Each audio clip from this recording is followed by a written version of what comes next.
Hello students, आपने जो हम यूनिट कर रहे थे अपनी डाइवर्सिटी ऑफ लिविंग ऑर्गेनिज्म, जो लिविंग ऑर्गेनिज्म की डाइवर्सिटी है उसके बारे में हम पढ़ रहे थे, है ना। तो आज हम उसका सेकंड पार्ट करेंगे यूनिट का, that is second chapter in particular unit. तो वो है आपका सिस्टमैटिक्स के बारे में। ठीक है, चलिए तो शुरू करते हैं। मेरा नाम है मोहम्मद अनस और एलिरिक शिक्षा द्वार पे आपका स्वागत है। चलिए साहब, सिस्टमैटिक्स ऑफ लिविंग ऑर्गेनिज्म।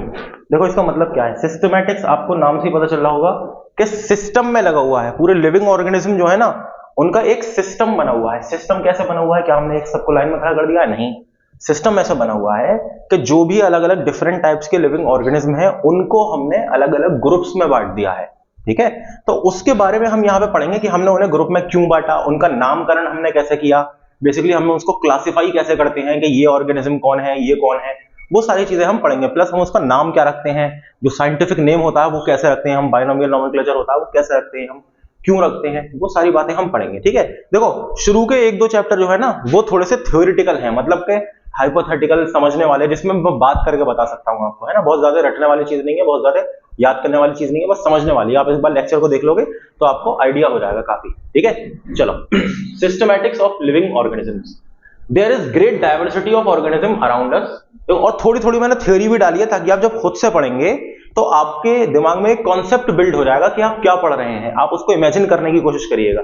ठीक है, देखो there is great diversity of organism around us. देखो हमें पता है कि हमारे आसपास बहुत सारे जानवर हैं, बहुत सारे पेड़ पौधे हैं। ठीक है, सिंस टाइम इमेमोरियल, मतलब कि जब से वक्त शुरू हुआ है, we humans have been exploiting this wealth for our own benefit. हम क्या कर रहे हैं, हम अपने फायदे के लिए जो बायोडाइवर्सिटी है उसको खराब कर रहे हैं। हम जंगल काट रहे हैं, हम जानवर को मार रहे हैं। ठीक है, हम ये तो कर रहे हैं, शिकार कर रहे हैं। क्यों? अपने फायदे के लिए, या तो अपने खाने पीने के लिए या फिर अपनी वाहवाही के लिए। During this process man try to differentiate between and identify the organism. अब देखो, जब हम अपने फायदे के लिए इस्तेमाल कर रहे हैं किसी पेड़ को, तो बताओ कौन सा पेड़ हमारे लिए फायदेमंद है, कौन सा नहीं है। तो उसके लिए हम कहीं ना कहीं उसे पहले डिफरेंशिएट करते हैं कि यार ये वाला पेड़ जो है ये सही है, इसके अंदर बहुत, इसकी लकड़ी जो है वो बहुत देर तक जलती है, ये वाला ले लो और ये वाला छोड़ दो। तो हमने एक डिफरेंशिएट किया ना कहीं, हालांकि हम अपने फायदे के लिए कर रहे हैं, लेकिन हमने उन पेड़ों को बांट दिया, डिफरेंशिएट कर दिया, है ना। जैसे कि हमने कहा कि यार ये वाला जानवर जो है ना, इसका गोश्त जो है वो ज्यादा अच्छा नहीं है, वो बेकार है थोड़ा टेस्ट में, ये वाला अच्छा है तो इस वाले को मार के खाएंगे। सही है, तो ये डिफरेंशिएट हम कर रहे हैं ऑन द बेसिस ऑफ जो भी हमारे कैरेक्टर्स हैं, जो भी हमें चाहिए, जो भी चीजें। Eventually this evolve into a branch of biology known as systematics. और यही ग्रुपिंग करना, ये एक ब्रांच बन गई बायोलॉजी की, ये ग्रुपिंग करना जानवर की और जो भी जानवरों की और प्लांट्स की, तो ये क्या कहलाई? This is called systematics. ठीक है, यानी उनके कैरेक्टर के बिहाफ पर आपने उन्हें क्लासिफाई कर दिया। और classification, the methods of classification dates back to ancient time when Indian, Greek, Roman philosophers have contributed to their mind to systematic science, है ना। तो इंडियंस ने किया ऐसा काफी, ग्रीक ने किया, रोमन्स ने किया, इन्होंने सिस्टमैटिक्स में काफी योगदान दिया। मतलब काफी हद तक बहुत सारे तरह के प्लांट्स को एक जगह करा, है ना, ग्रुपिंग करी उनकी, लिखा उनके बारे में कि अगर प्लांट में इस तरह की लीफ पाई जा रही है तो वो इस तरह का प्लांट होगा। समझ रहे हैं आप? क्लासिफाई किया उन्हें। चलो अब देखते हैं what is systematics. Basically systematic is the study of kinds and diversity of organism. ठीक है, काइंड मतलब कि कितने टाइप के और जो कितने तरह तरह के जो ऑर्गेनिज्म पाए जाते हैं उनकी study basically, and their comparative and evolutionary relationship. ठीक है, और एक दूसरे से कंपैरिजन की स्टडी, है ना। कि जैसे कि मान लो इस जानवर की जो पूंछ है वो इतनी बड़ी है, मतलब पर्टिकुलर लेंथ की अगर हम बात करें, लेकिन इसकी इतनी बड़ी है। दोनों जो खाते हैं वो इसी तरह का प्लांट खाते हैं। ठीक है, जो दोनों रहते हैं वो इस तरह की जगह में रहते हैं। तो ये छोटे छोटे कैरेक्टर्स को लेकर हमने कंपैरिजन किया। इसके थ्रू हम क्या करते हैं, क्लासिफाई करते हैं एनिमल्स को या फिर प्लांट्स को, मतलब कि लिविंग ऑर्गेनिजम्स को। ठीक है, ये किसने बात बताई थी सिस्टमैटिक्स का? जी सिम्पसन ने बताई थी 1961 में। जी सिम्पसन ने, इन्होंने सिस्टमैटिक्स के बारे में बताया था कि ये चीज होती है भाई, हम सिस्टमैटिक में ये काम करते हैं कि जो भी जानवर हैं, जो भी अलग अलग तरह के जो वो हैं, क्या कहते हैं, ऑर्गेनिजम्स हैं, उनको हम डाइवर्सिफाई वे में क्या करते हैं, उनकी स्टडी करते हैं। ठीक है, और कंपेयर करते हैं एक दूसरे से, कंपैरिजन के थ्रू स्टडी करते हैं। ठीक है, अच्छा अब सिस्टमैटिक्स में हम कैसे कैसे स्टडी करते हैं, बहुत सारी चीजें हैं। तो उसमें देखो एक है taxonomy. Taxonomy means classification following certain rules और प्रिंसिपल। देखो टेक्सोनॉमी का मतलब है कि एक जानवर है ना, तो हमने उसे क्लासिफाई किया, उसकी ग्रुपिंग करी, लेकिन उसका जब हम उसे ग्रुप में किसी में रख रहे हैं तो हमने इस बात का ख्याल रखा, जैसे हम मान लो कि एक क्लास है ना, उसमें जो है 10 बच्चे हैं, 4 लड़कियां हैं और 6 लड़के हैं, तो हमें 2 ग्रुप बनाने हैं। तो आप सबसे पहले 2 ग्रुप कैसे बनाओगे? आप लड़कों को अलग कर दोगे, लड़कियों को अलग कर दोगे, ठीक है। तो आपने जेंडर बेस्ड ग्रुप बना दिया, 2 ग्रुप बन गए आप। अब उसमें से आप क्या देखेंगे कि एक लड़की है, उसके बाल कैसे हैं? गर्ली हैं, बाकी जो लड़कियां हैं उनके बाल नॉर्मल हैं। तो आप उस एक लड़की को अलग कर दोगे। उस ग्रुप के अंदर भी अगर आपको सब ग्रुप बनाने हैं तो उस एक को अलग कर दोगे, बाकी को अलग कर दोगे। यानी कि आपने कोई ना कोई एक कैरेक्टर उठाया और उस कैरेक्टर के बिहाफ पे आपने क्या किया? डिफरेंशिएशन आप ले आए, आपने डाइवर्सिटी क्रिएट कर दी, आपने ग्रुपिंग कर दी, ठीक है। तो उसी के बारे में कहानी है ये पूरी की पूरी, सिस्टमैटिक यही तो है। और टैक्सोनॉमी क्या है कि इसमें हम जब ये कैरेक्टर्स ले रहे हैं ना, तो हम कुछ रूल्स एंड रेगुलेशन का ख्याल रखते हैं, कुछ प्रिंसिपल्स का ख्याल रखते हैं, ठीक है। Word taxonomy comes from 2 Greek words. देखो ये टैक्सोनॉमी किससे बना है? टैक्सिस जिसका नाम है अरेंजमेंट, है ना, एंड नोमस मींस लॉ, अरेंजमेंट और लॉ, ठीक है। टैक्सोनॉमी इसका मतलब ये हुआ ग्रीक में कि आप जो है क्या कर रहे हैं? अरेंजमेंट कर रहे हैं किसी भी ऑर्गेनिज्म का, अरेंजमेंट यानी क्लासिफाई कर रहे हैं उसे on the basis of few और सम रूल्स और प्रिंसिपल्स, ठीक है। The term taxonomy was first introduced by AP D Candolle, ठीक है। ये एक स्विस बॉटनिस्ट थे, स्विट्जरलैंड के। 1778 टू 1841 इनकी वो थी पूरी, जितना टाइम इन्होंने यहां पर गुजारा धरती पर हमारी। तो एपी डी कैंडोल, इन्होंने टैक्सोनॉमी में अच्छा खासा योगदान दिया और इन्होंने बताया इसके बारे में, ठीक है। जो टैक्सोनॉमी का जो टर्म है, देखो ये चीज भी आती है, सवाल ये आता है कभी कभी कि हु डिफाइंड या who coined the term taxonomy, तो क्या है उसका आंसर? एपी डी कैंडोल, ठीक है। चलो अब देखो व्हाट इज क्लासिफिकेशन। मैं इतनी देर से कह जा रहा हूं ना कि क्लासिफिकेशन क्या है ये आखिर, तो देखिए आप, it is arrangement of organism और groups of organism in distinct categories. हमने कैटेगरी बना दी है ना, कि जैसे कि ये गोरा है, ये काला है, बहुत सारी कैटेगरी, कुछ भी किसी भी बेसिस पर आप वो कैटेगरी बना लो, है ना, कि ये खेलकूद में अच्छा है, ये पढ़ाई में अच्छा है, कोई भी कैरेक्टर आप ले लो, उस बेसिस पे आपने अलग अलग कर दिया, ठीक है। In accordance with a particular और and well established plan, this classification is based on similarities and dissimilarities among the organism. और प्लस सबसे बड़ी जो चीज है वो उसमें क्या देखते हैं हम, कि सिमिलैरिटी और डिसिमिलैरिटी। जैसे कि जो सिमिलर काइंड के होते हैं उन्हें हम एक जगह रखना पसंद करते हैं, है ना। जैसे कि हमने क्या कहा था कि ये बच्चे खेलकूद में अच्छे हैं, इन्हें अलग करो, है ना, इन्हें हम किसी ना किसी स्पोर्ट्स में भेजेंगे। ये बच्चे पढ़ाई में अच्छे हैं, इन्हें अलग करो, है ना, दोनों को मिलने मत दो, क्योंकि ऐसा ना हो कि खेलकूद वाले बच्चे पढ़ाई वाले बच्चों में मिलकर उनका जो है मामला खराब कर दें, ठीक है। मतलब कि जो पढ़ के जो अच्छा कर सकते हैं उनका थोड़ा दिमाग भटक ना जाए, सही है, क्योंकि वो जानते हैं वो खेलकूद में अच्छे नहीं है। तो इस तरह से हम क्या करते हैं? क्लासिफाई करते हैं, और वही चीज हम कर रहे हैं क्लासिफिकेशन में। हम सिमिलैरिटीज और अच्छा, अब अगर हम देखो सिमिलैरिटीज के बेसिस पे हम कर रहे हैं अलग अलग, लेकिन हम डिसिमिलैरिटी के बेसिस पे करते हैं, है ना, यानी कि जो चीजें नहीं मिल रही हैं उनमें, तो उस हिसाब से हमने अलग कर दिया, तो एक ही बात है, ठीक है, among the organisms। तो ये क्या है? क्लासिफिकेशन, कि हम क्लासिफाई कर रहे हैं सिमिलैरिटी और डिसिमिलैरिटी के बेसिस पर, ठीक है। जैसे कि जिनकी भी रीढ़ की हड्डी होती है वो वर्टिब्रेट होते हैं, जिनकी नहीं होती वो सब इनवर्टिब्रेट है। हमने 2 ग्रुप बना दिए अलग अलग, है ना, जो भी जानवर होते हैं। चलो आर्टिफिशियल, अब देखो क्लासिफिकेशन जो है ना वो 3 तरह का है, आर्टिफिशियल, नेचुरल और फाइलोजेनेटिक। अब जरा देखो क्या है आर्टिफिशियल क्लासिफिकेशन में क्या है? It is the classification that is based on few easily observable and non evolutionary features such as habit. देखो हम कुछ जो बहुत आसानी से हमें नजर आ जाते हैं ना, बिहेवियर्स या फिर कैरेक्टर्स, उनके बेसिस पर हम करते हैं classify, that is called artificial, ठीक है। जैसे कि हैबिट के बेसिस पर, वो किस तरह का खाना खा रहा है ना, कहाँ रहना पसंद करता है जानवर, उसका कलर कैसा है ना, उसका फर का कलर या फीदर का कलर या किसी का भी कलर कह सकते हो, कलर कैसा है, उसकी फॉर्म, बॉडी का टाइप कैसा है, उसके कितने हाथ पैर हैं, इस बेसिस पर हमने क्या करा? उसे क्लासिफाई कर दिया। तो वो क्या कहलाया? बिल्कुल आर्टिफिशियल कहलाया। मतलब कि आपने खुद से सोच लिया कि ठीक है इसके 4 हाथ पैर हैं, ठीक है, तो आपने इन्हें अलग ग्रुप में डाल दिया, सही है। Often irrespective of their affinity relationship with other organism. लेकिन आपने क्या किया? आपने ये नहीं देखा कि वो जानवर जो है वो किसी दूसरे के साथ उसका कैसा बिहेवियर है, कैसा रिलेशनशिप है। प्लस आपने क्या किया? आपने नॉन एवोल्यूशनरी फीचर्स को लिया, मतलब कि ऐसे फीचर्स जो उनके एंसेस्टर में प्रेजेंट थे, आपने उन फीचर को नहीं कंसीडर किया, ठीक है। यानी कि जो एंसेस्टोरियल, जिससे हमें ये पता चलेगा कि अच्छा ये जानवर है, इसका एंसेस्टर ये होगा। एंसेस्टर का मतलब क्या है? पूर्वज, है ना। तो आपने उस चीज को कंसीडर नहीं किया, आपने बस ये देख लिया कि इसके हाथ पैर 4 हैं, तो आपने अलग ग्रुप में डाल दिया, ठीक है। लीनियर सिस्टम ऑफ क्लासिफिकेशन, इसकी एग्जांपल क्या है? आर्टिफिशियल सिस्टम ऑफ क्लासिफिकेशन की एग्जांपल क्या है? Linear system of classification. Okay, चलो अब नेचुरल की बात करते हैं। नेचुरल सिस्टम क्या है क्लासिफिकेशन का? It is the classification which is based on objectively significant rather than being selected for convenience like artificial system of classification। अब ये क्या है? बेंथम हूवर का क्लासिफिकेशन। इसमें हम क्या करते हैं? इसमें हम हैबिट, कलर वगैरह नहीं देख रहे, है ना। इसमें हम थोड़ा सा उसकी मॉर्फोलॉजी के बारे में हम बात कर रहे हैं, उसकी एनाटॉमी के बारे में हम बात कर रहे हैं, मतलब कि वो जो एनिमल है वो उसके अंदर क्या क्या, उसकी बॉडी में क्या क्या चीजें पाई जा रही हैं, है ना, उसकी बॉडी किस तरह की बनी हुई है। हम थोड़ा सा नेचुरल एस्पेक्ट पे आ गए हम इसके यहाँ पर, ठीक है, यानी कि आर्टिफिशियल से थोड़ा हम ऊपर उठ गए, यानी जो जो आसानी से हमें ऑब्जर्वेबल कैरेक्टर थे, हम थोड़ा सा उनके अंदर हमने डिटेल में घुस गए, बस इतनी सी बात समझ लो, ठीक है। That is natural Bentham Hooker classification. Okay, चलो अगला है phylogenetic. It is the classification based on common evolutionary descent. देखो फाइलोजेनेटिक में क्या है, इसमें हम ये देखते हैं कि एक एंसेस्टर है, उस एंसेस्टर से कितने कौन कौन उसके पूर्वज हो सकते हैं बेसिकली, है ना।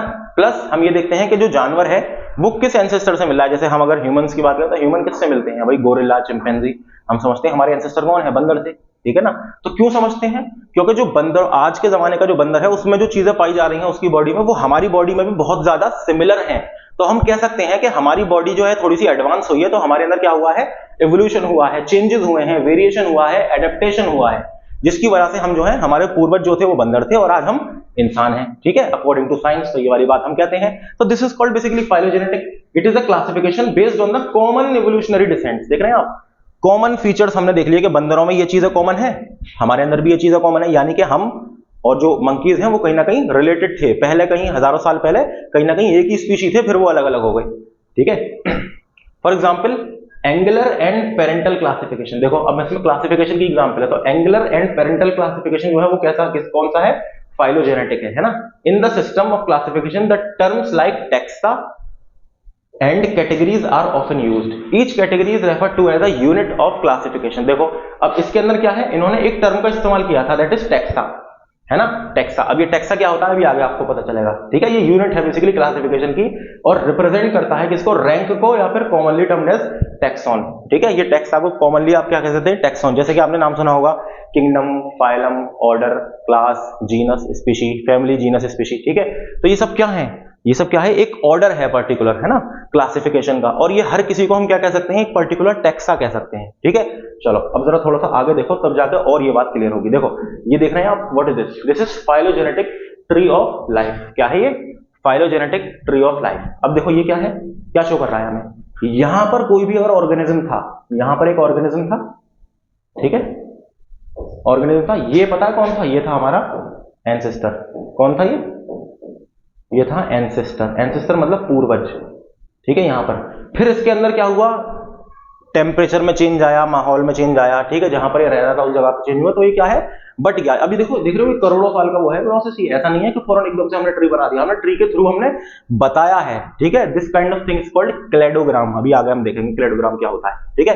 तो ये क्या है, कॉमन एंसेस्टर है। ये फाइलोजेनेटिक रिलेशन हमने कहा था ना कि उसमें क्या देखते हैं हम, कॉमन फीचर्स देखते हैं कि कॉमन कौन है, ठीक है, कौन एक दूसरे से ज्यादा सिमिलर है, सही है। तो देखो ये एंसेस्टर है। अब ये डिवाइड हुआ, ठीक है, किसमें, तीन आर्किया में, या फिर यूं कहिए कि तीन डोमेन में डिवाइड हुआ। सबसे पहले क्या है कि अगर इधर की तरफ डिवाइड हो गई, यहां पे कोई ऑर्गेनिज्म आया होगा, फिर उसके अंदर फर्दर क्या कहते हैं, चेंजेस होते गए, तो वो क्या बन गए, वो सब बैक्टीरिया बन गए, ठीक है, ये सब बैक्टीरिया बन गए।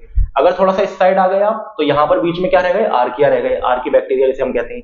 और फिर थोड़ा सा और आगे बढ़ गए तो क्या बन गए, यूकैरियोट्स बन गए, ठीक है, ये के है यूकैरिया, क्या बन गया, यूकैरिया। अब जो हम पता है कहां पर प्रेजेंट है, हम प्रेजेंट है यहां पर। ये देख रहे हो कितनी दूर है हम इससे, एनिमल्स, और हमसे ज्यादा कौन करीब है, कौन से करीब है, देखो फंजाई है, ठीक है, फिर प्लांट्स हैं, सीलिएट्स, फ्लैजिलेट्स, ये सब क्या है, ये सब ग्रुप्स हैं, किसके, ऑर्गेनिजम्स के। अब ये थोड़ा सा अभी आपको लग रहा हो तो यार पता नहीं क्या है ये अजीब सी ट्री सी चीज, बस जितना बता रहा हूं अभी उतना समझ लो। दो तीन स्लाइड में हम जैसे ही आगे बढ़ेंगे पूरी ये चीज आपको और अच्छे से क्लियर हो जाएगी, ठीक है ना। चलिए बस इतनी चीज याद रखिए आपके, एक कॉमन एंसेस्टर जो है उससे ये सारे के सारे ऑर्गेनिज्म जो है विद टाइम इवॉल्व हुए हैं, ठीक है। इवॉल्व होना समझते हैं ना आपके, एक वो था जानवर, फिर उसने और अपने बच्चे पैदा किए, उसके बच्चों के बच्चे हुए, उसके बच्चों के बच्चे हुए, तो ऐसे करोड़ों साल तक क्या हुआ, ये सिलसिला चलता रहा। और उसमें क्या है, वो दुनिया में अलग अलग जगह जाते रहे। जब अलग अलग जगह जाते रहे तो जो अलग अलग टेम्परेचर है अलग अलग जगह का दुनिया में, ठीक है, अलग अलग रहन सहन है, हैबिटेट है, खाना पीना अलग है, अलग अलग डिफिकल्टीज हैं रहने के लिए, सर्वाइवल के लिए अलग अलग चीजें करनी होती हैं। तो बॉडी ने एडेप्ट करना शुरू करा, अलग अलग जानवरों ने एडेप्टेशन करना शुरू किया, लेकिन इनका एंसेस्टर तो कोई एक ही था ना, तो वो एक ही रहा। अब ये जो इन्होंने अलग अलग चेंजेस होना शुरू हुए बॉडी में, तो वही चेंजेस के हिसाब से हमने क्या किया, हमने सबको बांट दिया, अलग अलग ग्रुप्स में बांट दिया, ठीक है। तो देखो यही पूरा हमारा बन गया three domain of life, basically bacteria, Archie bacteria, और या फिर आर्किया और यूकैरिया, ठीक है। और हम कहां बिलोंग करते हैं, एनिमल्स के अंदर, ठीक है। चलिए नंबर 5। अच्छा, टेक्सोनॉमी और सिस्टमैटिक्स हमने अभी देखा ना, टेक्सोनॉमी क्या होती है, सिस्टमैटिक्स क्या है, तो थोड़ा सा इसमें डिफरेंस देखो क्या है। What is taxonomy? Discipline of classifying organism into taxa. ठीक है, देखो आप टेक्सोनॉमी क्या है कि आप हर ग्रुप्स में बांट रहे हैं, टेक्सा में बांट रहे हैं, जैसे कि किंगडम है, फाइलम है, ठीक है, क्लास है, ऑर्डर है, फैमिली है, जीनस, स्पीशीज, तो आपने क्या किया, टेक्सा में बांट दिया, ग्रुप्स में बांट दिया, तो दैट इज टेक्सोनॉमी। ठीक है, आपने क्लासिफाई कर दिया। अच्छा, अब इधर सिस्टमैटिक्स में ये पूरी बहुत ब्रॉड, बहुत लंबी चौड़ी फील्ड है, ठीक है, जिसके अंदर क्या है, जिसके अंदर टेक्सोनॉमी भी आती है। ठीक है, broad field of biology that studies the diversification of species, यानी कि कोई स्पीशी कितने तरह की है और वो किस तरह से अलग है, उसके बारे में स्टडी करी जाती है सिस्टमैटिक्स में। ठीक है, लेकिन टेक्सोनॉमी में हम क्या करते हैं, हम ये नहीं देखते कितने तरह की है, कौन सी है, हम सिर्फ उसे क्या करते हैं, क्लासिफाई कर देते हैं, हम उसकी ग्रुपिंग कर देते हैं बस। इसमें हम ये नहीं देख रहे कि वो कैसे इवॉल्व हुई, क्या हुआ, लेकिन सिस्टमैटिक्स में हम ये वाली चीजें भी देखते हैं। ठीक है, अच्छा, taxonomy governs the practice of naming. Taxonomy में हम क्या करते हैं, नामकरण करते हैं उनका, जैसे कोई नई स्पीशी हमें मिली तो हमने उसका नाम रखा। ठीक है, वो टेक्सोनॉमी में करते हैं। It governs the evolutionary history and phylogenetic relationship in addition to taxonomy. इसमें हम क्या करते हैं, देखो इसमें नामकरण तो हम करते ही हैं, उसका नाम तो रखते ही हैं पर्टिकुलर स्पीशी का, जो भी हमें नया जानवर या नया प्लांट मिला, लेकिन हम साथ में क्या करते हैं कि उसकी हिस्ट्री भी देखते हैं कि ये प्लांट जो है ओरिजिन इसका कहां से है, इसका एंसेस्टर कौन था, ये प्लांट कौन से नोन प्लांट के सबसे ज्यादा करीब है। ठीक है, मॉर्फोलॉजिकली और एनाटॉमिकली। सही है, हम वो चीजें भी देखते हैं सिस्टमैटिक्स में। तो सिस्टमैटिक जो है ना, वो काइंड ऑफ ब्रॉड फील्ड है बायोलॉजी की। सही है, classification plus nomenclature is equal to taxonomy. देखो हमने क्लासिफाई किया, सिर्फ अलग अलग ग्रुप्स में बांटा और हमने नामकरण कर दिया, नोमेनक्लेचर दे दिया हमने उसका, तो दैट इज कॉल्ड टेक्सोनॉमी। ठीक है, देखो इक्वेशन की फॉर्म में, लेकिन इधर क्या है, हमने नामकरण किया प्लस हमने क्या किया, फाइलोजेनी करी। फाइलोजेनी का मतलब क्या है कि हमने उसकी एवोल्यूशनरी हिस्ट्री को देखा, हमने फाइलोजेनेटिक रिलेशनशिप को देखा, हमने ये देखा कि कौन सा सबसे ज्यादा करीब है। जैसे मान लो हमें कोई इसका जानवर मिला, सीलिएट्स है, ये ग्रुप है, इसका मतलब कोई एक ऑर्गेनिज्म मिल गया, तो हमने ये देखा, हमने इस ऑर्गेनिज्म की जांच करी, उसकी मॉर्फोलॉजी, एनाटॉमी, उसकी बॉडी के अंदर झांक के देखा है ना, डाइसेक्शन वगैरह किया, सारी चीजें करी, तो फिर हमें पता चला कि इसके अंदर जो कैरेक्टर है वो सबसे ज्यादा, वो अभी हमें ये तो नहीं पता था कि ये सीलिएट है कौन है, सिर्फ एक ऑर्गेनिज्म था। हमने ये देखा कि ये जो कैरेक्टर है ना, ये जो हमारा ग्रुप है सीलिएट, उसमें जो जानवर हैं, वो जो कैरेक्टर्स हैं वो इसके सिमिलर हैं, तो हमने इसे कहां रख दिया, यहीं सीलिएट्स में रख दिया। ठीक है, अब ऐसे हमें कोई और जानवर मिला, वो कैरेक्टर कहां पे शो हो रहे थे, किस में मिल रहे थे, वो फ्लैजिलेट्स में मिल रहे थे। ठीक है, तो हमने इसे यहां पे रख दिया। अब अगर मान लो ये दोनों मिल गए हमें, तो हमें पता चला कि ये दोनों क्या है, एक दूसरे से सिमिलर हैं, जो जितना जिसके करीब है ना, वो उतना उससे ज्यादा सिमिलर है। जैसे कि फंजाई है और एनिमल है, ये बहुत सिमिलर हैं। क्यों सिमिलर है? On the basis of their food habit. ये भी क्या है, हेटेरोट्रॉफ है, और ये भी हेटेरोट्रॉफिक है। ठीक है, हेटेरोट्रॉफिक का मतलब क्या है कि खुद से अपनी बॉडी में खाना नहीं बनाते, खाना दूसरे से लेकर खाते हैं। ठीक है, हेटेरोट्रॉफिक मोड ऑफ न्यूट्रिशन है इनका दोनों का। तो देखो ये बहुत ज्यादा क्या है, लेकिन प्लांट क्या है, प्लांट क्या है, ये ऑटोट्रॉफिक है। क्या है ये? ऑटोट्रॉफिक है। तो प्लांट और एनिमल में देखो कितना डिफरेंस है ना, बीच में फंजाई आ गई आपकी है। तो जो जितना ज्यादा एक के करीब है वो उतना ज्यादा रिलेटेड है, सिमिलर है। तो यही तो बताता है हमें फाइलोजेनेटिक ट्री। ठीक है, अब देखो जैसे कि आर्किया है, या यूं कहो कि जो बैक्टीरिया है और जो यूकैरिया है, ठीक है, यानी कि एनिमल्स, हम सबसे ज्यादा करीब किसके हैं, यानी हमारी जो बॉडी है, हमारे जो सेल हैं, वो किसके सिमिलर हैं सबसे ज्यादा? हमारे जो सेल हैं यूकैरिया में हम पाए जाते हैं एनिमल्स में, तो हमारे सेल है आर्किया से सबसे ज्यादा सिमिलर, बैक्टीरिया से नहीं। ठीक है, बैक्टीरिया से ज्यादा क्या है, डिससिमिलर है, लेकिन आर्किया से ज्यादा सिमिलर है। आर्किया क्या है? ये एक स्पेशल टाइप का बैक्टीरिया समझ लो इसको, जो बहुत ज्यादा हार्श कंडीशन में रह सकता है। मतलब कि जो वोल्केनोज होते हैं उनके अंदर ये पाए गए हैं, है ना, जो बिल्कुल हॉट स्प्रिंग्स होती हैं, उबला हुआ देखते हैं कभी कभी पानी उबल रहा है वोल्केनो की वजह से, है ना, तो वहां पर पाए जाते हैं ये आर्की, जिसे हम कहते हैं आर्की बैक्टीरिया। ठीक है, तो हमारी जो बॉडी है ना, या हमारे जो सेल्स हैं, तो वो इससे ज्यादा मैच कर रहे हैं बमुकाबले बैक्टीरिया के। इसीलिए यूकैरिया और आर्किया पास में है, और ये यूकैरिया से बैक्टीरिया थोड़ा दूर है। ठीक है, तो this is called phylogenetic relationship और फाइलोजेनेटिक ट्री ऑफ लाइफ, और this is called also phylogeny, जिसको मिलकर क्या बनाती है, taxonomy plus phylogeny makes systematics. Okay, चलो अब देखो 3 डोमेन्स ऑफ लाइफ, जो हमने अभी देखा ना, फाइलोजेनेटिक ट्री देखा अभी हमने, तो वो 3 डोमेन बनाए हैं उसने लाइफ के। ठीक है, यानी कि जो जिंदगी, जो लिविंग ऑर्गेनिज्म है, वो सब उन्हीं 3 डोमेन के अंदर है। डोमेन का मतलब तो बिल्कुल बहुत महाग्रुप ऐसा समझ लो, है ना, बहुत बड़ा ग्रुप जिसके अंदर और बहुत सारे ग्रुप हैं। ठीक है, तो दैट इज कॉल्ड डोमेन। तो 3 डोमेन है basically, 3 domains of life is there. It is believed that the life originated on earth in its very simple form. देखो हमें ये पता है, या फिर हम ये अंदाजा लगाते हैं, बहुत सारे एक्सपेरिमेंट से ये चीज साबित हुई है कि इस दुनिया में जो जिंदगी आई वो बड़ी सिंपलेस्ट फॉर्म में थी। ठीक है, सिंपलेस्ट फॉर्म में थी। कैसे थी सिंपलेस्ट फॉर्म में? बेसिकली यूं कहिए कि केमिकल्स का फॉर्मेशन हुआ पहले, ठीक है। अलग अलग क्या हुआ, देखो पहले जब दुनिया बनी थी तब क्या हुआ था, बिग बैंग थ्योरी आपने पढ़ी होगी, या अगर नहीं पढ़ी हो तो क्या है, ऐसा कहा जाता है कि एक धमाके से, ठीक है, एक उससे क्या हुआ, पूरी के पूरा यूनिवर्स का फॉर्मेशन हुआ है ना, पूरा ब्रह्मांड जो है वो हमारा बना, ठीक है, that is big bang theory का पार्ट है वो। तो अब उसी में क्या है, हमारी अर्थ का भी फॉर्मेशन हुआ। यहाँ पे क्या किससे बनी हुई है अर्थ, मिनरल्स हैं बहुत सारे, है ना, आयरन वगैरह बहुत सारी चीजें हैं। तो जो एटमॉस्फेयर क्रिएट हुआ, अब इसमें बहुत करोड़ों साल लगे इस प्रोसेस में, ठीक है, दुनिया के बनने में करोड़ों साल लगे, है ना, क्योंकि धीरे धीरे मौसम चेंज हुआ, सारी चीजें चेंज होती रही, केमिकल रिएक्शंस चलते रहे, तब जाकर। लेकिन लाइफ का ओरिजिनेशन कैसे हुआ कि जब धरती का टेम्परेचर तकरीबन 100 डिग्री आ गया, कितना हो गया, 100 डिग्री सेल्सियस हो गया एटमॉस्फेयर का टेम्परेचर। वहां पर जब लाइटनिंग, बिजली कड़कने लगी, ठीक है, उस वक्त आसमान में ऑक्सीजन नहीं थी, एटमॉस्फेयर में ऑक्सीजन नहीं थी, एटमॉस्फेयर के अंदर क्या था, और अदर गैसेस थी, तो उनकी मदद से, प्लस वाटर जो है वो आ चुका था धरती पर, पानी जो है वो मौजूद था, ठीक है। तो पानी के अंदर वो जो और गैसेस थी, उन सब ने क्या हुआ, रिएक्शन हुआ, और उसके अंदर क्या बना, सिंपलेस्ट फॉर्म ऑफ केमिकल्स का फॉर्मेशन हुआ। फिर वो केमिकल जो है एक दूसरे से जुड़ते गए, मिलते गए, और फिर आपका क्या हो गया, एक प्रोसेस होता है कीमोजेनी, ठीक है, कीमोजेनी, या उसमें क्या है कि केमिकल की मदद से क्या बना, आपकी एक लिविंग फॉर्म बनी, केमिकल से क्या बना, लिविंग फॉर्म बनी, ठीक है, यानी कि एक इनऑर्गेनिक से ऑर्गेनिक बना, या यूं कहिए कि एक बेजान चीज से एक जानदार ऑर्गेनिज्म बना हमारा, आप ये कह सकते हैं, ठीक है। तो वो सिर्फ पहली और आखिरी बार था कि जिससे किसी जानदार, किसी नॉन जानदार या नॉन लिविंग से एक लिविंग थिंग बनी। उसके बाद जो भी ऑर्गेनिज्म आया दुनिया में, जो भी ऑर्गेनिज्म आया, वो जाहिर सी बात है, हमने एक सेल थ्योरी पढ़ी है, उसके बारे में क्या था, सेल थ्योरी में क्या है कि all cells arises from pre existing cell, यानी कि जो पिछला सेल है, अगला सेल उससे ही तो डिवाइड होगा ना, है ना, तो दैट इज बायोजेनी, सही है ना, यानी कि एक लाइफ से दूसरी लाइफ बन रही है। लेकिन हम वहां पर क्या हुआ, पहली बार क्या हुआ था, जो बिल्कुल सिंपल फॉर्म में लाइफ आई थी, वो कहां से आई थी, वो इनऑर्गेनिक से आई थी, ठीक है, जो केमिकल्स के कंपोनेंट्स थे उनसे वो फॉर्म हुई थी, ठीक है। Earth in its very simple form. Constant struggle of the early living beings gave rise to more and more perfect form of life. अब देखो जैसे जैसे वक्त गुजरता गया वैसे वैसे उसमें कॉम्प्लेक्सिटी आती गई, है ना, जैसे जैसे एटमॉस्फेयर चेंज होता गया, जैसे जैसे माहौल बदलता गया, तो उसमें ढलने के लिए, एडेप्टेशन के लिए वेरिएशन आया बॉडी में, तो वैसे वैसे कॉम्प्लेक्स होता गया ऑर्गेनिज्म, ठीक है।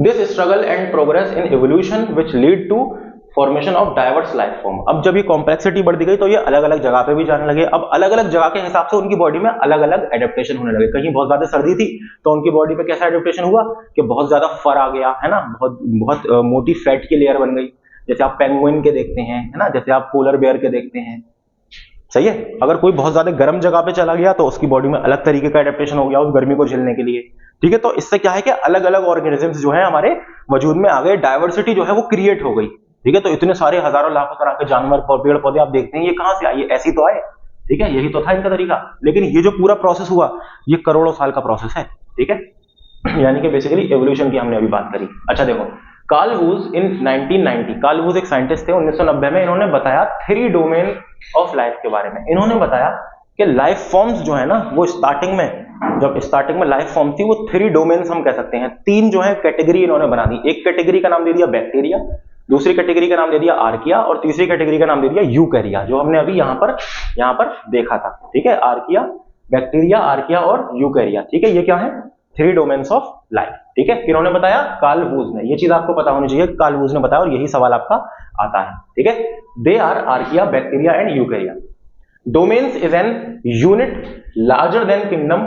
अच्छा, किंगडम क्या है, अब इसका सब ग्रुप है, यानी एक बहुत, ये समझो कि एक बहुत बड़ा गुब्बारा है, उसमें मैंने एक उससे छोटा गुब्बारा डाल दिया, फिर उस गुब्बारे में उससे छोटा गुब्बारा, उस गुब्बारे में उससे छोटा गुब्बारा, या फिर ऐसे समझो कि एक बहुत बड़ा बॉक्स है, उसके अंदर मैंने उससे थोड़ा सा छोटे साइज का बॉक्स रख दिया, फिर उसमें उससे छोटे साइज का बॉक्स रख दिया, तो ये क्या है, ग्रुप, उसके अंदर ग्रुप, ग्रुप में ग्रुप, इसी तरह से चीजें चलती चली आ रही हैं, ठीक है।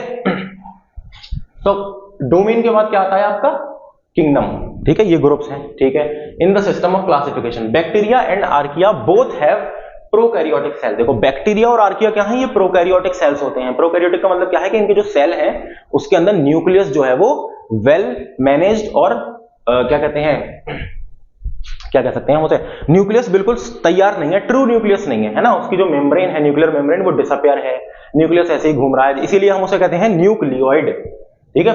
वेयर एज यूकैरिया और यूकैरिया है, यूकैरिया और जितने भी यूकैरिया डोमेन के हैं उन सबके पास जो सेल है उसके अंदर न्यूक्लियस वेल डेवलप्ड है, ठीक है, यानी कि उसके अंदर क्या है, मेम्ब्रेन बाउंड ऑर्गेनेल्स भी प्रेजेंट हैं, उसका जो न्यूक्लियस है वो वेल डेवलप्ड है, ठीक है, मेम्ब्रेनस न्यूक्लियस है, तो वो क्या है, यूकैरिया की बात है यहाँ पर, eukaryotic cell. All the three domains have very unique ribosomal RNA. अब देखो इन तीनों डोमेन के पास क्या है, राइबोसोमल आरएनए है, ठीक है, और बेसिकली राइबोसोम्स हैं, सही है ना। RRNA archaea are known for their survival in very extreme conditions like high temperature, salinity, acidity, acidic conditions etcetera. देखो मैंने बताया था जो आर्किया होते हैं ना, आर्की बैक्टीरिया हम जैसे कह रहे हैं, तो वो बहुत ज्यादा एक्सट्रीम कंडीशंस में रहते हैं, जैसे बहुत ज्यादा हाई टेम्परेचर या फिर बहुत ज्यादा सैलिनिटी है ना, जहां पर बहुत ज्यादा सॉल्ट है, एसिडिक जगह है अगर कोई, वहां पर भी ये पाए गए हैं। तो आर्किया जो है वो इतनी ज्यादा डाइवर्स जगह में और इतनी ज्यादा एक्सट्रीम जगह में पाए जाते हैं, ठीक है, चलो etcetera. Bacteria though are prokaryotes differ from archaea in structure of cell wall. अब देखो बैक्टीरिया और आर्किया में फर्क क्या है, ये अलग कैसे हैं एक दूसरे से, ये अलग हैं on the basis of their cell wall. देखो सीधी सी बात है, बैक्टीरिया तो इतनी एक्सट्रीम कंडीशन में नहीं रह सकता कि बहुत ज्यादा हाई टेम्परेचर या बहुत ज्यादा सैलिनिटी या एसिडिक में, तो इसकी जो सेल वॉल होगी, सेल वॉल क्या है, बेसिकली जो सेल की जो सबसे बाहर वाली जो लेयर है जो इसे प्रोटेक्ट कर रही है, तो उसका सेल वॉल जो है वो बैक्टीरिया की अलग तरीके कंपोनेंट से बनी होगी और आर्किया की अलग तरह के कंपोनेंट से बनी होगी, ठीक है ना। तो सेल वॉल के बेसिस पर सबसे बड़ा फर्क है बैक्टीरिया और आर्किया में, ओके। चलो थ्री डोमेन सिस्टम की अगर हम बात करें, किसने दिया था, कार्ल वुज ने दिया था, और 1977 में इन्होंने थ्री डोमेन सिस्टम की बात करी थी, ठीक है। देखो थ्री डोमेन क्या है, आर्किया, बैक्टीरिया और यूकैरिया, ठीक है। चलो देखो एक्सट्रीमोफाइल्स, मिथेनोजेंस, हेलोफाइल्स, थर्मोएसिडोफिल्स। थर्मोएसिडोफिल कौन, इसके अंदर देखो आर्किया के अंदर भी और ग्रुप्स हैं, आर्किया के अंदर भी और ग्रुप्स हैं। आर्किया को हम कहते हैं एक्सट्रीमोफाइल्स, ठीक है। अब इसके अंदर तीन मेन तरह के जो है वो यूं समझो आर्की बैक्टीरिया पाए जाते हैं। पहला है मिथेनोजन, दूसरा है हेलोफिल, तीसरा है थर्मोएसिडोफिल। थर्मोएसिडोफिल का है जो बहुत ज्यादा गर्मी में है ना, हॉट स्प्रिंग्स के अंदर है ना, बहुत ज्यादा वोल्केनोस के अंदर प्लस एसिडिक एनवायरनमेंट में रहते हैं। हेलोफिल्स जहां पर सैलिनिटी बहुत ज्यादा होती है, सॉल्ट कंसंट्रेशन बहुत ज्यादा है, वहां पे पाए जाते हैं। मिथेनोजेंस कहां पाए जाते हैं, बेसिकली ये पाए जाते हैं जो रूमिनेंट एनिमल्स होते हैं उनकी गट में, उनके पेट में, इंटेस्टाइन में बेसिकली है ना, उनके रूमिनेंट में, सही है। किसके, रूमिनेंट एनिमल, यानी कि जो वो अपने हार्बीवोरस एनिमल्स होते हैं ना, तो वो घास वगैरह खाते हैं, घास फूस खाते हैं, ठीक है। तो उनका क्या होता है, घास फूस जो है वो उसको डाइजेस्ट नहीं कर पाते है ना, ये मिथेनोजेंस क्या करते हैं, ये उसको डाइजेस्ट कर देते हैं, सेलुलोज को। किसको, सेलुलोज को, जो प्लांट सेल की सेल वॉल जिससे बनी होती है ना, सेलुलोज, ये उसको डाइजेस्ट करते हैं। यू कहो बेसिकली क्या, मिथेनोजेंस जो है वो मीथेन गैस का प्रोडक्शन करते हैं, CH4 मीथेन गैस का प्रोडक्शन करते हैं उसके अंदर, ठीक है ना। अब देखो आप जो गाय का या भैंस का गोबर होता है ना, तो आप गोबर का क्या करते हैं, उपले बनाते हैं उसके, फिर वो या हम कंडे कहते हैं यहाँ पर लोकल लैंग्वेज में, कंडे, ठीक है। तो वो बना के आप चूल्हा वगैरह में जलाते हैं ना, उसे एज अ फ्यूल इस्तेमाल करते हैं। तो किसकी वजह से कर रहे हैं, क्योंकि वो गाय या भैंस का जो गोबर किया है उसने, तो वो जाहिर सी बात है उसके पेट में कौन थे, मिथेनोजेंस थे, ठीक है, जिन्होंने क्या किया था, मीथेन गैस का प्रोडक्शन कर रखा था। तो वो उसके स्टूल के अंदर भी मीथेन गैस जो है या मिथेनोजेंस जो है वहां पर आए, तो उसकी वजह से उसके अंदर एक फ्यूल वाली बात आ जाती है, फ्यूल वाली एबिलिटी आ जाती है कि वो आराम से जल सकता है, अच्छे तरीके से जल सकता है, और आपको ऐसा फ्यूल इस्तेमाल करती है उसे, ठीक है। चलिए अच्छा, बैक्टीरिया में क्या है, साइनोबैक्टीरिया है, यू बैक्टीरिया है ना, ये बेनिफिशियल और पैथोजेनिक दोनों तरह के होते हैं। साइनोबैक्टीरिया कौन सा बैक्टीरिया है, वो बैक्टीरिया, या फिर आप इसे कह सकते हैं ब्लू ग्रीन एल्गी। देखो नाम इसका BGA है, ब्लू ग्रीन एल्गी, लेकिन ये एल्गी नहीं है, ये क्या है, बैक्टीरिया है, ठीक है। ये क्या करते हैं, ये फोटोसिंथेसिस को कर सकते हैं। साइनोबैक्टीरिया कैन परफॉर्म फोटोसिंथेसिस, ठीक है। अच्छा, यू बैक्टीरिया यानी ट्रू बैक्टीरिया, अच्छा ये दिस कैन बी बेनिफिशियल, यानी हमारे लिए फायदेमंद भी हो सकते हैं और हमारे लिए नुकसानदेह भी हो सकते हैं। सही है, आपको पता है बहुत सारी बैक्टीरियल डिजीज, लेकिन आप दही जमाते हैं, दही खाते हैं, तो दही भी तो बैक्टीरिया ही करता है ना, लैक्टोबैसिलस, तो वो फायदेमंद भी है हमारे लिए। चलो यूकैरिया क्या है, यूकैरियोट्स है ना, जैसे कि प्रोटिस्टा है ना, फंजाई है, प्लांट्स हैं, एनिमल है, हम लोग कौन है, यूकैरियोट्स हैं। तो इन्होंने क्या किया, 3 डोमेन बनाए कार्ल वुज भाई ने 1970 में, और 3 डोमेन यानी 3 बड़े बड़े ग्रुप बना दिए, तो उसे इन्होंने हमें दे दिए, ठीक है।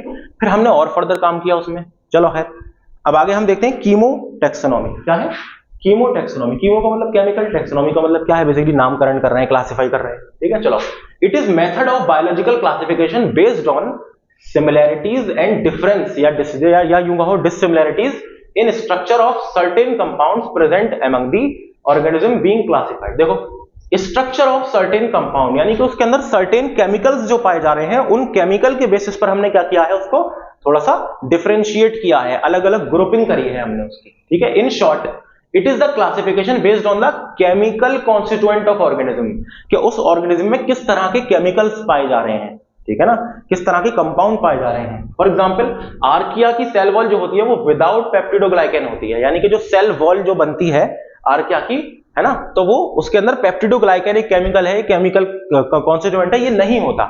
And that of prokaryote it is with peptidoglycan. लेकिन जो और प्रोकैरियोट है जैसे बैक्टीरिया है नॉर्मल, तो उसकी सेल वॉल के अंदर पेप्टिडोग्लाइकेन प्रेजेंट होता है। अमंग यूकैरियोट फंजाई है, देखो अब जैसे कि अगर हम यूकैरियोट्स की बात करें या यूकैरिया डोमेन की बात करें, तो उसमें जो फंजाई होती हैं तो उनकी सेल वॉल बनी होती है काइटिन की, है ना, या काइटिनस सेल वॉल होती है उनकी। लेकिन जो प्लांट्स होते हैं, प्लांट भी तो यूकैरिया का पार्ट है ना, जो प्लांट है उनकी सेल वॉल बनी हुई है किसकी, सेल्यूलोज की। किसकी बनी हुई है, सेल्यूलोज की, या सेल्यूलोजिक सेल वॉल है। तो देखो on the basis of there chemical component हमने क्या किया है, इनको अलग अलग बांट दिया है। तो दिस काइंड ऑफ बांटना इज कॉल्ड कीमोटैक्सोनॉमी, ठीक है। केमिकल के बेसिस पे आपने उसका नामकरण कर दिया और आपने उसको क्या कर दिया, क्लासिफाई कर दिया।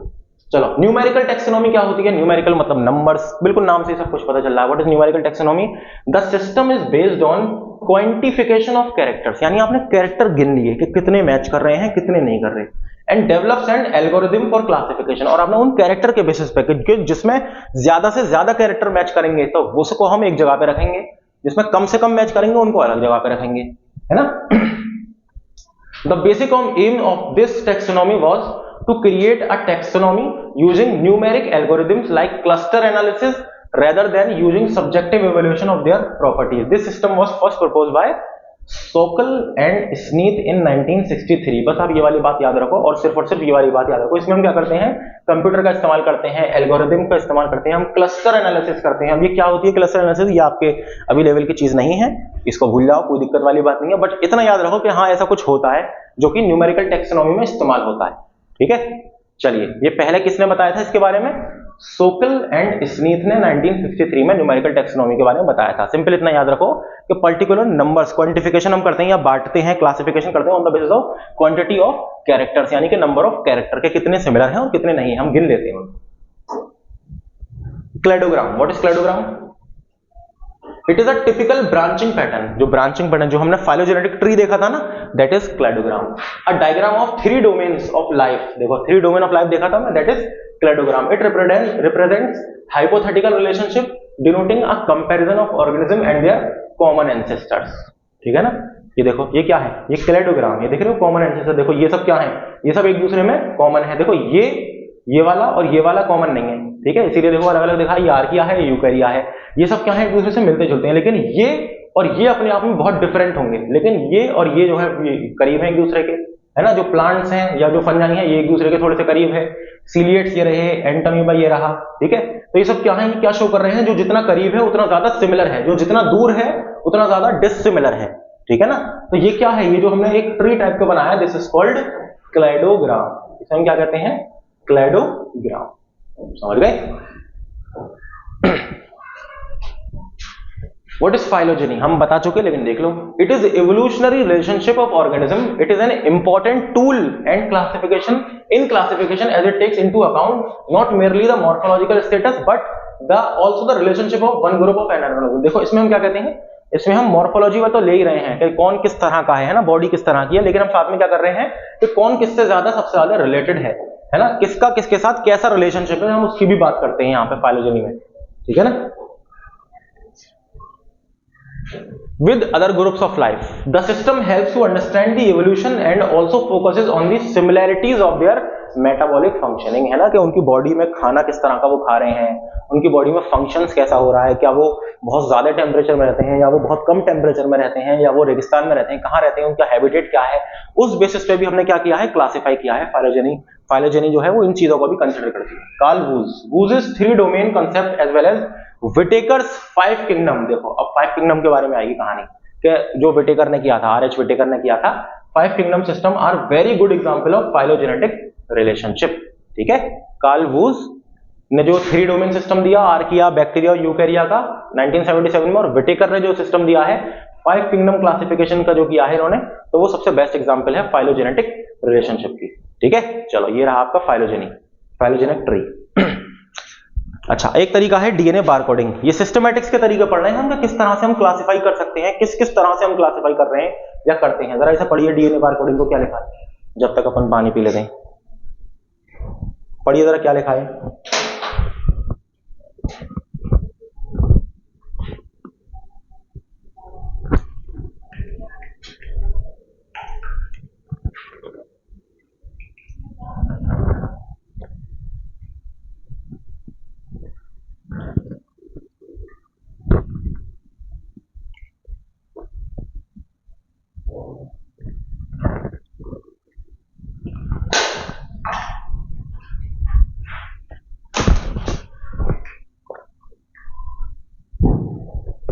हाँ भाई पढ़ लिया, चलो देखते हैं अब क्या है कहानी।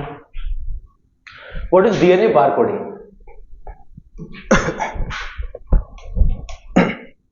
आप जो है डीएनए की मदद से पहचानते हैं कि कौन सा ऑर्गेनिज्म कितना ज्यादा किसके सिमिलर है ना। अब डीएनए तो झूठ बोलेगा नहीं हमसे, डीएनए में तो हमें गलती हो नहीं जाएगी, तो थोड़ा सा एडवांस तरीका है ये। जरा देखो क्या है। DNA barcoding is a new method for the identification of any species. देखो हमें कोई स्पीशी, कोई जानवर और कोई ऑर्गेनिज्म हमें मिला, अब हम नहीं पहचान पा रहे कि ये कौन है, किस ग्रुप का मेंबर है, हमें नहीं पता, हमें आइडिया नहीं है, तो हम क्या करेंगे, हम उसके डीएनए को चेक करेंगे, ठीक है, on the based on their DNA sequence from a tiny tissue sample. हम उसका छोटा सा एक टिश्यू सैंपल लेंगे, है ना, उसका कुछ भी हिस्सा ले लेंगे बॉडी का छोटा सा, उसमें से डीएनए को एक्सट्रैक्ट करेंगे, फिर उस डीएनए की क्या करेंगे, हम सीक्वेंसिंग करेंगे, उस डीएनए को सीक्वेंस में लगाएंगे, फिर हमारे पास जो डेटा है, हमारे पास हमने क्या कर रखा है पता है, हमने ये कर रखा है कि जितने भी दुनिया में जो भी नोन जानवर हैं, जो भी नोन प्लांट्स हैं, हमने सबका डीएनए, सबका डेटा हमने क्या कर रखा है अपने पास सुरक्षित कर रखा है। हमें सबकी इंफॉर्मेशन, उनकी जेनेटिक इंफॉर्मेशन हमारे पास मौजूद है, जीनोमिक इंफॉर्मेशन हमारे पास मौजूद है, जो हमारा डेटाबेस है, हम उससे चेक करेंगे फिर कि किससे कितना ज्यादा मैच कर रहा है। तो जिस भी ऑर्गेनिज्म से मैच कर रहा होगा डेटा, जो भी हमें नई स्पीशी मिली है, उसका डीएनए जिस भी, जो हमारी पुरानी जो स्पीशी हमें मिल चुकी थी, जिसका हमारे पास डीएनए का डेटा है, अगर जिससे भी मैच कर गया या जिससे भी मैक्सिमम कैपेसिटी में मैच किया, तो उस ग्रुप में हम उसे रख देते हैं, या फिर उसके आसपास वाले ग्रुप में फिर हम और फर्दर कैरेक्टर्स चेक करते हैं उसके, या फिर वहीं हम पर्टिकुलर कोई एक नया ग्रुप क्रिएट कर देते हैं अगर हमें बिल्कुल 100% नहीं मैच कर रहा हो, ठीक है। वही चीज है बस DNA barcoding. From tiny tissue sample of the organisms under study, it helps to study newly identified species as well as understanding ecological and evolutionary relationships between living beings. The process of DNA barcoding includes two basic steps. देखो इसमें दो step होते हैं basic से। क्या पहला क्या है, collecting DNA barcode data of known species, यानी कि जो हमें स्पीशी पता है उसका डेटा हमारे पास, या तो हम उसे ले लेंगे, कलेक्ट कर लेंगे, या फिर वो हमारे पास है ऑलरेडी, ठीक है। दूसरा फिर हम मैचिंग द बारकोड, जो हमने इसकी सीक्वेंसिंग करी है तो उसको मैच करेंगे हम, जो भी अननोन हमारा जो सैंपल है ना, जो हमारा नोन सैंपल है, यानी कि जो नोन स्पीशी जिसका हमें पता है उसका हम करेंगे, जो अभी हमें नई स्पीशी मिली है अननोन है उससे हम मैच करेंगे, ठीक है, for the identification. DNA barcoding has many application. देखो अब जब हम मैच करेंगे तो हमें पता चल जाएगा कौन सा किससे कितना मैच कर रहा है। अब देखो इसके एप्लीकेशन क्या क्या है, a few to mention are protection of endangered species. देखो हम इससे क्या कर सकते हैं, हम ये पता लगा सकते हैं कि ये जो स्पीशी है ये दुनिया में कितनी ज्यादा डाइवर्स है, क्या ऐसा तो नहीं है कि इसके जो मेंबर्स हैं वो बहुत कम बचे हैं, ठीक है। तो आपने डीएनए बारकोडिंग के थ्रू ये पता लगा दिया कि ये फला स्पीशी जो है वो इस ग्रुप का मेंबर है। तो अब ये देखो कि ये ग्रुप जो है वो दुनिया में क्या अच्छे से फल फूल रहा है, क्या इसके मेंबर अच्छे खासी तादाद में प्रेजेंट हैं, या फिर ये किसकी कगार पर है, मरने की, खत्म होने की कगार पर है। जैसे डोडो बर्ड का नाम सुना होगा आपने, वो बिल्कुल क्या हो गई, एक्सटिंक्ट हो गई, खत्म हो गई, हंट कर करके उसे मार दिया। और भी बहुत सारे राइनोसोरस वगैरह हैं, ये सब क्या है, ये सब धीरे धीरे खत्म होते जा रहे हैं, और बहुत सारे तो खत्म भी हो गई इनकी स्पीशी, ठीक है, दुनिया से। जैसे डायनासोर है वो तो खैर एक क्या कहते हैं या क्या कह सकते हैं उसे, नेचुरल वो था, डिजास्टर था, उसकी वजह से क्या कहते हैं वो हुआ, खत्म हुआ पूरा का पूरा। लेकिन और जो वो है स्पीशीज हैं वो खत्म हो रही है किसकी वजह से, ह्यूमन एक्टिविटीज की वजह से, ग्लोबल वार्मिंग की वजह से, ठीक है। Protection of endangered species, preservation of natural resources. देखो आप क्या करते हैं, प्रिजर्व कर लेते हैं जो डीएनए है ना, जो उसकी इंफॉर्मेशन है उसको आपने प्रिजर्व कर लिया है ना, प्रिजर्व कर लिया आपने, फिर क्या किया, फिर आगे कोई फर्दर स्पीशी हमें मिलेगी नहीं तो आप उससे, आपके पास डेटा होगा ऑलरेडी, तो आप चेक कर सकते हैं कि ये किससे मैच कर रही है।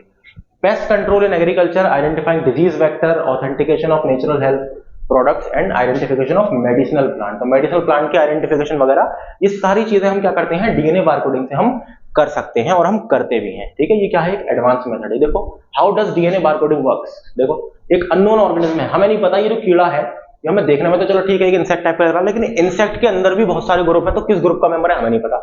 हमने क्या किया, इसका डीएनए निकाला, हमने क्या किया, इसका डीएनए निकाला, ठीक है। फिर उस डीएनए निकालने के बाद हमने क्या किया, उसके बारकोड फ्रेगमेंट्स बना लिए, यानी कि उसकी सीक्वेंसिंग कर ली डीएनए की। ठीक है, डीएनए की क्या कर ली, सीक्वेंसिंग कर ली। यानी डीएनए में क्या, डीएनए किससे बना होता है, ATGC। ठीक है, ये क्या है, ये न्यूक्लियर बेसिस है ना, बेस पेयर्स हैं बेसिकली, तो इसका बना होता है। तो हमने क्या किया, इनको बारकोडिंग कर ली, इनको सीक्वेंस में लगा लिया कि इसका सीक्वेंस क्या आ रहा है। फिर उससे हमने क्या किया, एक बारकोड जनरेट कर लिया। फिर हमने उसको क्या किया, मैच किया। अब देखो, अगर हमारा 100% मैच हो गया तो हमें पता चल गया कि भाई ये जो फला स्पीशी है ना, ये इसकी मेंबर है, उस ग्रुप की मेंबर है। तो हमने लिख दिया उसे, इसके बारे में आइडेंटिफिकेशन स्पीशी, हमने उसकी नेमिंग कर दी, फिर उसका नाम दे दिया उसके हिसाब से हमने। ठीक है, तो ये क्या है, डीएनए बारकोडिंग का तरीका, कि हम किस तरह से काम करते हैं, डीएनए बारकोडिंग जो है वो कैसे काम करती है। सही है, चलो अब देखो taxonomic categories. What are taxonomic category. अब ये पूरी कहानी है जो जिसके अंदर हमारा मामला अच्छे से शुरू होगा, और हमारा जो चैप्टर या फिर आपने जो भी पढ़ रखा है ना, वो सब यहां से शुरू होगा। अभी तक तो क्या था, आपने जो भी पढ़ रहे थे तो वो थोड़ा बहुत ऐसे ही था, ठीक था, बट अब आपका मामला शुरू होगा। ठीक है, चलो क्लासिफिकेशन अभी तक हम कॉन्सेप्ट बिल्ड करने के लिए पढ़ रहे थे। चलो देखो, classification is not a single step process but involve hierarchy of steps. यानी कि क्लासिफिकेशन अब ऐसा नहीं है कि आपने एक ही ग्रुप बना दिया और बात खत्म। ग्रुप्स के अंदर भी बहुत सारे ग्रुप हैं, फिर उस ग्रुप्स के अंदर भी बहुत सारे ग्रुप हैं। तो आपने क्या किया, हर स्टेप बाय स्टेप आपने प्रोसीजर को फॉलो किया है। ठीक है, यानी कि हायरार्की बनाई है, पूरी पूरी एक चेन बनी हुई है ग्रुप्स की, in which each step represent a rank. और वो हर स्टेप जो है अपने आप में टैक्सा है या रैंक है। ठीक है, और category, since the category is a part of overall taxonomic arrangement, it is called taxonomic category. तो उसे ही हम क्या कहते हैं, वो जो छोटे छोटे स्टेप्स हैं हमारे, ठीक है, that is called taxonomic category. And all categories together constitute the taxonomic hierarchy. और ये सब मिलकर क्या बनाते हैं, ये पूरी एक हायरार्की बनाते हैं ना। जैसे हम कहते हैं ना, जैसे यूं समझिए कि जो रैंकिंग सिस्टम होता है, रैंकिंग जैसे आप अगर मिलिट्री के अंदर जाए ना, आर्मी में रैंकिंग सिस्टम होता है ना, कि सबसे नीचे सूबेदार, फिर उससे ऊपर उसका ऑफिसर, फिर उससे ऊपर ऑफिसर, उसके ऊपर उसका ऑफिसर, इस तरह से रैंकिंग सिस्टम होता है। तो वो क्या है, दैट इज कॉल्ड हायरार्की, पूरा हायरार्की सिस्टम है। ठीक है, तो वही चीज हमारी यहाँ पर बनी हुई है, हायरार्की। अब ये क्या है हायरार्की, सबसे ऊपर सबसे बड़ा कौन है, देखो सबसे बड़े तो 3 डोमेन हो गए, फिर उन डोमेन के अंडर आते हैं ये। सबसे बड़ा है किंगडम, फिर डिवीजन, ठीक है, या फिर फाइलम कह लो। डिवीजन हम कहते हैं किसमें, प्लांट्स के अंदर। अगर हम प्लांट की बात कर रहे हैं, अगर एनिमल की बात कर रहे हैं तो हम क्या कहेंगे, फाइलम कहेंगे। ठीक है, फिर क्लास, फिर ऑर्डर, फिर फैमिली, फिर जीनस, फिर स्पीशी। ठीक है ना, ये स्पीशी, ये on the basis of there similarities और डिसिमिलैरिटीज हमने क्या किया, इन्हें अलग अलग ग्रुप्स में बांट दिया। सबसे बड़ा ग्रुप, उससे छोटा, उससे छोटा, उससे छोटा, उससे छोटा, सबसे छोटा ग्रुप स्पीशी आ गया, है ना। Are the categories in hierarchical sequence, these are compulsory categories, besides there are some facultative category like sub order और सब फैमिली एटसेट्रा। देखो अब जैसे ये है क्लास है, तो इस क्लास और ऑर्डर के बीच में भी एक आध ग्रुप प्रेजेंट होता है, दैट इज कॉल्ड सब क्लास। यानी कि क्लास के अंदर की छोटी क्लास, फिर उस सब क्लास के अंदर ऑर्डर होगा। अब उस ऑर्डर के अंदर सब ऑर्डर भी हो सकता है, यानी कि एक छोटा ग्रुप है लेकिन उसके अंदर एक उस जैसा ही थोड़ा सा छोटा ग्रुप, तो उसे हमने कह दिया सब ऑर्डर। ठीक है, तो सब कैटेगरीज भी प्रेजेंट होती हैं यहां पर। सही है, to be used as per need, जरूरत के हिसाब से हम सब कैटेगरी भी क्रिएट कर लेते हैं। ओके, चलिए टैक्सोनॉमिक हायरार्की देखो। What is taxonomic hierarchy, taxon या taxa. A taxon is the taxonomic group of any rank, है ना, ये देख रहे हो, ये सब क्या है, रैंक है। किंगडम सबसे बड़ी रैंक, सबसे बड़ा ग्रुप, डिवीजन या phylum, class, order, family, genus, species, ये सब क्या है, ये रैंक्स हैं, सब अपने आप में क्या है, टैक्सा है। ठीक है, तो टैक्सॉन या फिर टैक्सा आप क्या कह सकते हैं, कोई सा भी ग्रुप या कोई सी भी रैंक उठा लो, दैट इज कॉल्ड टैक्सा। ठीक है, या taxon. System of classification, HG lab example in plant kingdom each one of the following such as angiosperm, dicotyledone, polypetally, malvaceae represent taxonomic group और टैक्सॉन। देखो अब ये चीज क्या है, ये जो मैंने नाम दिए ना, डाइकोटिलेडन, ये सारी चीजें सब क्या है, देखो जरा, ये क्या है, क्लासिफिकेशन ऑफ चाइना रोज। जो हिबिस्कस को जानते हैं आप, हिबिस्कस का फूल देखा होगा आपने, तो उस प्लांट का क्लासिफिकेशन है। देखो ये सब क्या है, ये सब टैक्सॉन है, ये taxon taxon taxon taxon taxon. लेकिन ये कैसे हो कर रहे हैं, देखो सबसे बड़ा हमारा कैटेगरी क्या थी, जो हायरार्की है, जो हायरार्की है ना हमारी, वो यही तो है पूरी की पूरी। सबसे बड़ा ग्रुप किंगडम, कौन सा ग्रुप है सबसे बड़ा, प्लांट, है ना। तो क्या है, जो हिबिस्कस का जो है, हम उसे क्या कर रहे हैं, उसको क्लासिफाई कर रहे हैं। तो सबसे बड़ा आपके हमारे पास आ गया प्लांट है, ये हमें बस इतना पता है कि ये प्लांट है। ठीक है, फिर प्लांट के अंदर किस तरह का प्लांट है या डिवीजन किस क्या है इसका, तो हमने इसका एक और ग्रुप बना दिया, that is called angiosperm. Angiosperm का मतलब क्या है, कि ये ऐसा प्लांट है कि जिसके अंदर फूल निकलते हैं। ठीक है ना, एंजियोस्पर्म वही तो होते हैं, क्योंकि एंजियोस्पर्म भी होते हैं, जिम्नोस्पर्म भी होते हैं। जिम्नोस्पर्म एक अलग वो है, फाइलम है, एंजियोस्पर्म अलग है।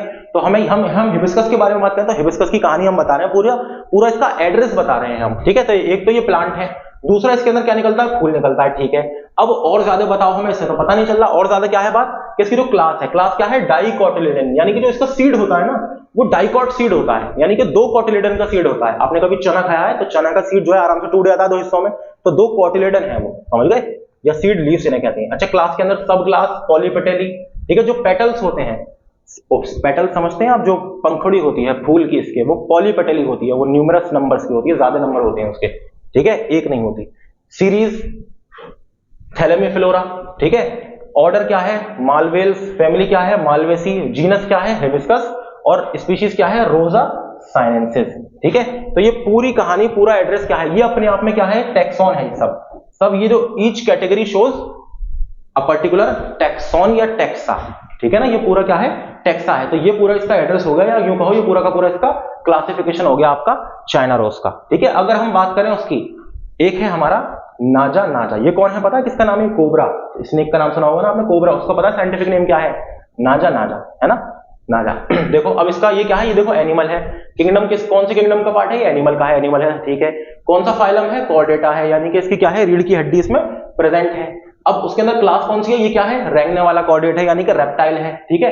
फिर सब क्लास क्या है, डायप्सिडा है, सीरीज इसकी कोई है नहीं, ठीक है। ऑर्डर क्या है इसका, क्या है, स्योकामाटा है, और फैमिली क्या है, एलिपिडेई है, और जीनस क्या है, नाजा, और स्पीशीज भी इसकी नाजा, ठीक है।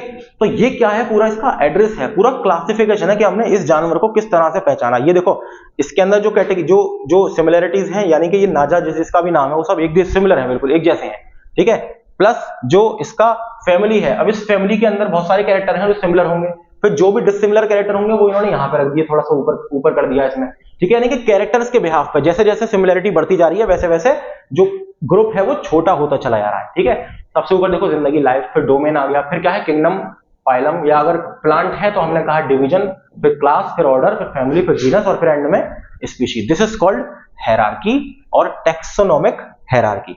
इसे हम क्या कहते हैं, टैक्सोनॉमिक हायरार्की, ठीक है। चलो अब टैक्सोनॉमिक हायरार्की को डिटेल में हम करेंगे अपना बाद में डिस्कस, ठीक है। इसमें हम क्या है, हम हर किसी के बारे में पढ़ेंगे। देखो हम स्पीशीज, हम बिल्कुल छोटे ग्रुप से स्टार्ट करेंगे, species, genus, family, order, class या डिवीजन या फाइलम, फिर किंगडम, इसके बारे में पूरी की पूरी हमें कहानी करनी है। फिर हम अपना शुरू करेंगे नॉमेनक्लेचर, यानी हम नामकरण कैसे करते हैं, जो भी हमें स्पीशी मिल रही है उसका हम नामकरण कैसे करेंगे, नाम उसका कैसे रखेंगे। फिर उसके बाद में हम क्या करेंगे, अपना बात शुरू करेंगे किसकी, हमारे जो किंगडम्स हैं, जो 5 किंगडम क्लासिफिकेशन जो किया था ना आर.एच. विटेकर भाई साहब ने, हम उसकी बात करेंगे, जिसमें हम क्या करेंगे, किंगडम मोनेरा के, जिसके अंदर सारे के सारे बैक्टीरिया को रख दिया, उनके बारे में डिटेल में हम बात करेंगे। और अब यहां से जो नेक्स्ट क्लास होगी वहां से, अभी तक तो ये 2 क्लास है, यानी कि कल जो लास्ट क्लास थी और ये क्लास है, ये आपका एक कॉन्सेप्ट बिल्ड हो गया, आपको बेसिक क्या पता चल गई, आपको टर्म्स पता चल गए, है ना, कि ये टर्म जो है ये होता है, अच्छा इस तरह की बात चल रही है, इस तरह का, क्योंकि इसमें सवाल बड़े आसान आते हैं, लेकिन ये जो टर्म है ना, टैक्सोनॉमी, फाइलोजेनी, क्लेडोग्राम, इससे कंफ्यूज हो जाता है इंसान। तो जब तक सही से ना पता हो इसके बारे में तब तक आप सवाल नहीं कर पाएंगे, लेकिन सवाल बड़े आसान आते हैं, रट्टाफिकेशन वाले सवाल ये होते नहीं है, सिर्फ समझने वाले सवाल है। तो वही ये 2 क्लासें हमने समझाई आपको। अब जाके बात शुरू होगी हमारी किसकी, जो इंफॉर्मेशन है जो आपको याद रखनी है, जो हमने समझा है उसी के बेसिस पे जो इंफॉर्मेशन आपको याद रखनी है, अब आगे से क्लासेस आपकी उसकी चलेंगी, ठीक है। चलिए तो अभी के लिए इतना बहुत है, थैंक यू वेरी मच, और अच्छे से इन दोनों लेक्चर्स को देखिए, फिर आप तीसरी क्लास करिएगा आराम से, ठीक है। चलिए थैंक यू।